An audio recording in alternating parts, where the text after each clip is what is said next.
Sorry, 6:19 6:19 ദൈവത്തിന്റെ ദാനമായി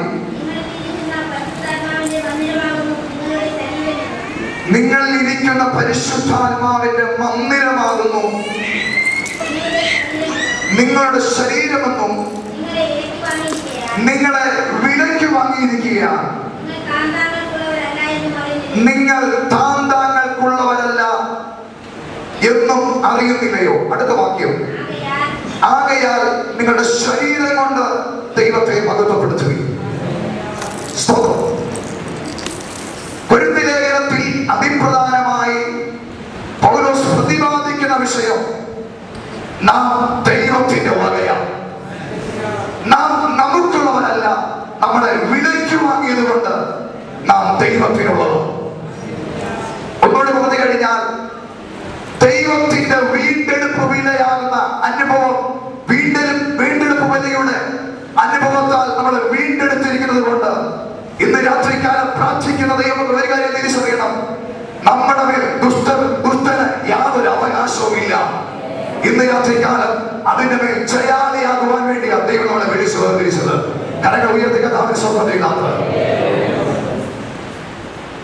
പ്രതികൂലങ്ങളുടെ നടുവിലാണ് ദൈവം തന്നെ ഭക്തന്മാരെ വിളിച്ചിരിക്കുന്നെങ്കിലും ഇന്ന് രാത്രികാലം ഒരു കാര്യം തിരിച്ചറിയണം, ശത്രുതയുടെ നടുവിലും ദൈവം നമുക്ക് വേണ്ടി ഒരുക്കിയിരിക്കുന്ന വാഗ്ദത്തങ്ങൾ ആഴമേറിയതാണ്. സങ്കീർത്തനത്തിൽ നമുക്ക് കാണാൻ കഴിയുന്നുണ്ട്, ദാവീദ് പറയുന്ന ഒരു കാര്യം, എന്റെ ശത്രുക്കൾ കാണുക നീ എനിക്ക് വിരുന്നൊരുക്കുന്നു, എന്റെ തലയെ എണ്ണ കൊണ്ട് അഭിഷേകം ചെയ്യുന്നു. ശ്രദ്ധിക്കണം, എന്റെ വിഷയം, നാം ദൈവത്തിന്റെ വകയാണെങ്കിൽ ഇന്ന് രാത്രികാലം നമ്മുടെ മേൽ പകരപ്പെട്ട ദൈവിക അഭിഷേകത്തിന്റെ നിറവിനാലും അതിന്റെ ശക്തിയാലും ഇന്ന് രാത്രികാലം ദൈവം ജയാളിയായി നടത്തുന്ന ദൈവമാണ്. പാലസ്തീൻ ദേശങ്ങൾ നോക്കിയാൽ ആടുകളുമായി ഇടയന്മാർ പ്രത്യേക മേച്ചിൽ പുറത്തേക്ക് കടന്നു പോകുന്ന സമയത്ത്, പ്രത്യേക ദൂര സ്ഥലങ്ങളിൽ അവർ കടന്നു പോയിട്ട് രാത്രി അവരുടെ ഭവനങ്ങളിലേക്ക് സ്വന്തദേശത്തിലേക്ക് വരാനുള്ള സാവകാശങ്ങളില്ലെങ്കിൽ ഇടയന്മാർ ചെയ്യുന്ന ഒരു പ്രത്യേക കാര്യമുണ്ട്. അവർ പോകുന്ന മേച്ചിൽപ്പുറത്തിനരികിൽ അവർ കാട്ടുകല്ലുകൾ പതക്കി പ്രത്യേകമായി ഈ ആടുകൾക്ക് രാത്രിയിൽ വിശ്രമിക്കുവാൻ വേണ്ടി ഒരു കൂടൊരുക്കും. ഈ കൂടൊരുക്കിയിട്ട് മേച്ചിൽപ്പുറത്ത് പോയി മേഞ്ഞ് മടങ്ങി വരുന്ന ആടുകളെ ഇടയന്മാർ രാത്രിയിൽ ഈ കൂട്ടിൽ പ്രവേശിപ്പിച്ച് രാത്രിയിൽ അതിന് വിശ്രമമുള്ളൊരുക്കും. പ്രഭാത സമയത്തിൽ ഈ കൂടുകളിൽ നിന്ന്, താൽക്കാലികമായ ഈ കൂടുകളിൽ നിന്ന് ഇടയന്മാർ ഈ ആടുകളെ പുറത്തു കൊണ്ടുവരുമ്പോൾ ഒരു പ്രത്യേകമായ ഒരു കാര്യം ചെയ്യും. ഇവരുടെ കയ്യിലുള്ള ഒരു പ്രത്യേക തൈലം ഇതിന്റെ ശിരസ് മുതൽ പാദം വരെ പുരട്ടി ഇതിനെ ഓരോന്നിനെയും മേച്ചിൽ പുറത്തേക്ക് കൊണ്ടുവരാനിടയായി തീരും. ശ്രദ്ധിക്കണം, ആടുകളെ പറ്റി പ്രത്യേകമായ ഉത്തരവാദിത്തമുള്ള അല്ലെങ്കിൽ ഇടയന്റെ സ്വന്തമായിരിക്കുന്ന അല്ലെങ്കിൽ വകയായിരിക്കുന്ന ഈ ആടുകളെ മേച്ചിൽ പുറത്തേക്ക് കൊണ്ടുവരുന്നതിന് മുമ്പ് ഇതിന്റെ മേൽ പ്രത്യേകമായ ഒരു തൈലം കൊണ്ട് ആവരണം ചെയ്യും. ഇതിന്റെ അർത്ഥം, ഇത് ചെയ്യുന്നത് ഒരു മേച്ചിൽ പുറത്താണ്. മേച്ചിൽ പുറത്ത് ഇതിനു വേണ്ടി അല്ലെങ്കിൽ ഈ ആടുകളെ കാത്തിരിക്കുന്ന ശത്രുക്കളുടെ കൂട്ടമുണ്ട്.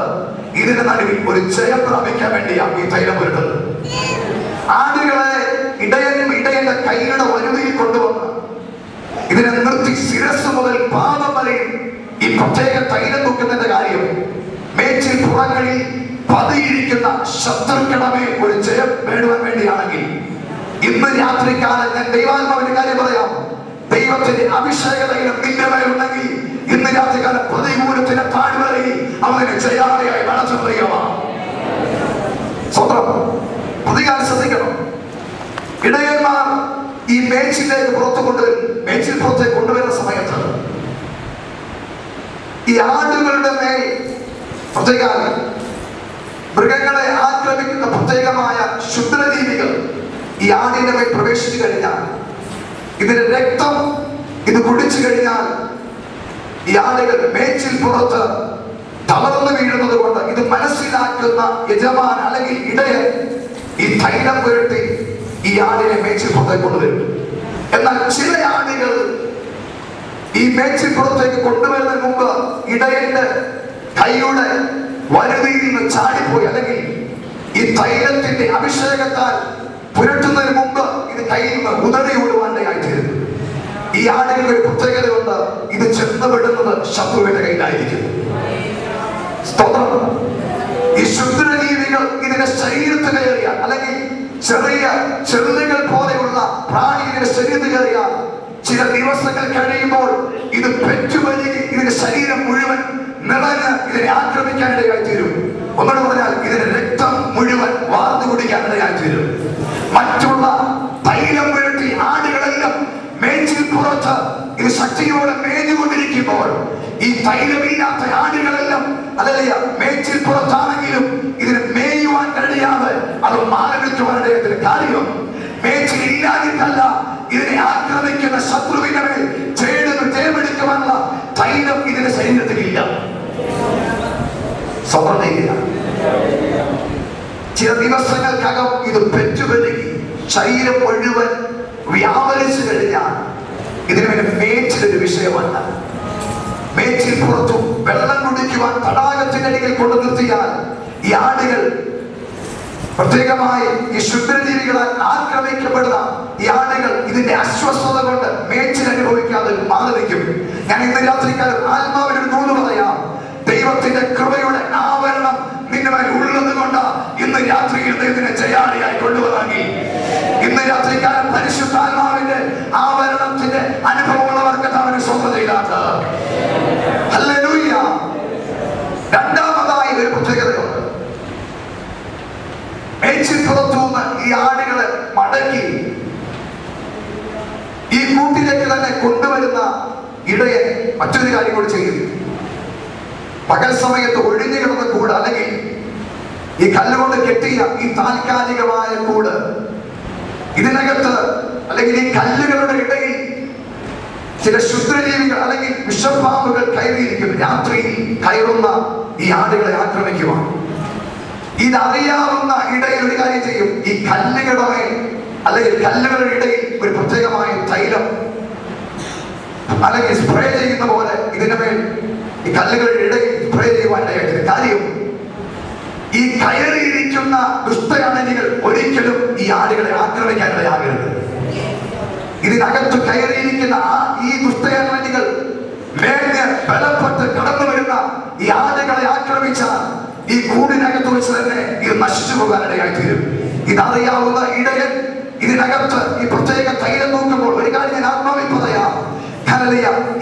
ഈ പ്രത്യേകമായ ശുദ്രജീവികൾ ഇതിനകത്തിരിക്കുമെങ്കിലും ഒരിക്കലും ആടുകളെ ആക്രമിക്കാൻ കഴിയത്തില്ല. ഇടയിൽ വെളിപ്പെട്ട ഒരു പ്രത്യേകമായ തൈലമുണ്ടെങ്കിൽ ഇന്ന് രാത്രിക്കാലം ഞാൻ ആത്മാവിൽ പറയാം. ശത്രുവിനെ കണ്ടെങ്കിലും പ്രതികൂലത്തിന് താഴ്വരയിലൂടെ കടന്നുപോയെങ്കിലും നിന്നെ ശത്രു തൊടാതിരിക്കുവാൻ വേണ്ടി നിനക്കും ശത്രുവിനും ഇടയിൽ വെളിപ്പെട്ട ഒരു ദൈവിക അഭിഷേകമുണ്ട്. ഈ രാത്രിക്കാലം തിരിച്ചറിയാൻ സ്വതന്ത്രയില്ലാത്ത. ഹല്ലേലൂയ. ഇന്ന് രാത്രി പ്രതികൂലമില്ലാഞ്ഞിട്ടല്ല ദൈവം നമ്മളെ ഇന്ന് അതിന് ജയത്തോട് കൊണ്ടുവന്നേ. എത്ര പേര് നിങ്ങൾ വിശ്വസിക്കുന്നുണ്ട്? കഷ്ടതയുടെ താഴ്വരയിലും ഇന്ന് രാത്രികാലം അവൻ നിന്നോട് ജയത്തോട് കൊണ്ടുവന്നതിന്റെ കാര്യം നിനക്കും ശത്രുവിനും ഇടയിൽ നിനക്ക് വേണ്ടി വെളിപ്പെടുന്ന ദൈവിക അഭിഷേകമാണ്. ഹല്ലേലൂയ. ഞാൻ അതിനായി കർത്താവിനെ സ്തോത്രം ചെയ്യുകയാണ്. ഇവിടുത്തെ പ്രധാന കാര്യം നാം ദൈവത്തിന്റെ വകയാണെന്നുള്ളത്. ഞാൻ ഇനി രണ്ടാമത്തെ ഭാഗത്തിലേക്ക് കടന്നു വരട്ടെ. നമ്മൾ വായിച്ചു വരുന്ന ഭാഗത്തിന്റെ യെരമ്യാവിന്റെ പുസ്തകം 32-ാം അധ്യായത്തിന്റെ 25-ാമത്തെ വാക്യം വേഗത്തിൽ വായിച്ചാൽ. ശബ്ദം ഉയർത്തിയാണ് വായിച്ചാൽ. യഹോവയായ കർത്താവേ, നഗരം കൽദയരുടെ കയ്യിൽ ഏൽപ്പിക്കപ്പെട്ടിരിക്കെ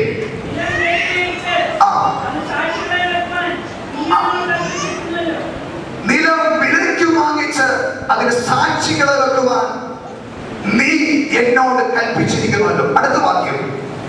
അപ്പോൾ യഹോവയുടെ അരുളപ്പാട്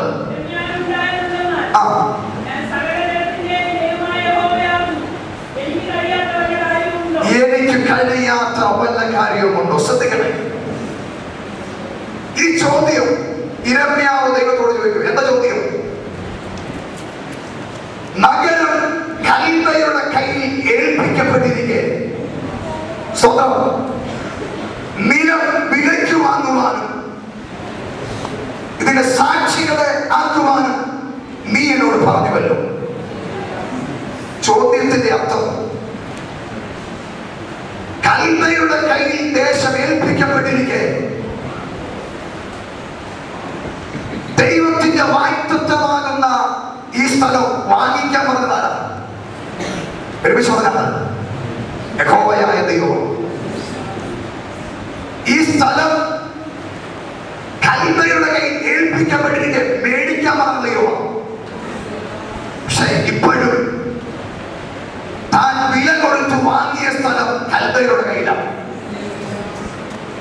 ഈ ചോദ്യത്തിന്റെ അർത്ഥം, ദൈവമേ നീ പറഞ്ഞിട്ടല്ല വാങ്ങിയത്, പക്ഷെ വാങ്ങിച്ച സ്ഥലം ഇപ്പോഴും ശത്രുവിന്റെ കയ്യിലാണ്.